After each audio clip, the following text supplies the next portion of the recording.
Meaning మళ్ళీ జగన్మోహన్ రెడ్డి గారు బహుశా ఓదార్పు యాత్ర 2.0 స్టార్ట్ చేస్తారేమో నాకు తెలియదు. నేను ఇంకా ఈ రోజు నుంచి వ్యక్తిగతంగా జగన్మోహన్ రెడ్డి గారి గురించి నేను మాట్లాడదలుచుకోవాలి. ఎందుకంటే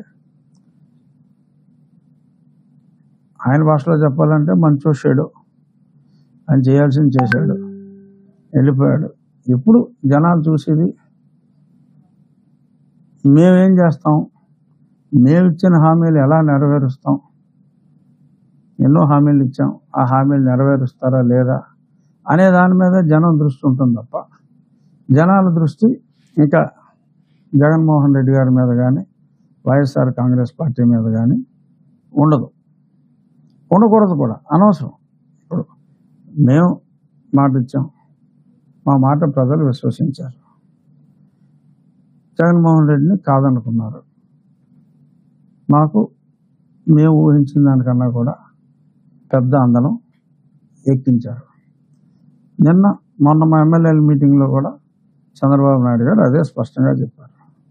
మనకి ప్రజలు అధికారం ఇవ్వలేదు, మనకి ప్రజలు ఒక బాధ్యత అప్పచెప్పారు, ఆ బాధ్యతని సక్రమంగా నిర్వహించాలి, దాడులు ఇటువంటివి మనం చేయకూడదు, చట్ట ప్రకారం తప్పు చేసిన వాళ్ళని శిక్షించాలి.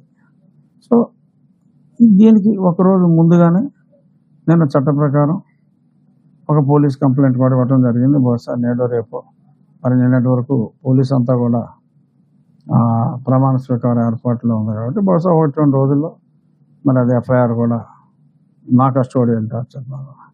ఎందుకంటే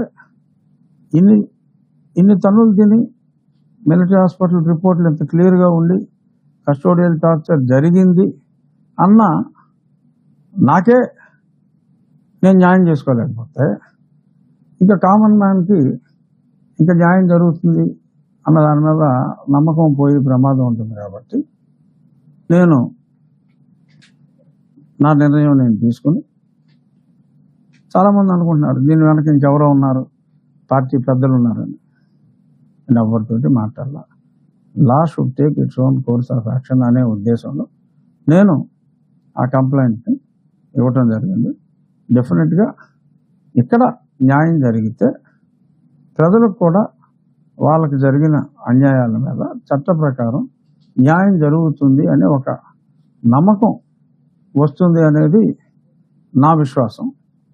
చూద్దాం మరి నా విశ్వాసం ఏమవుతుంది అనేది తెలుస్తుంది.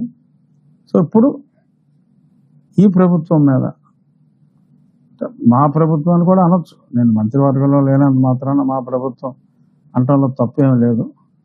మా ప్రభుత్వం మీద ఇప్పుడు ప్రజలు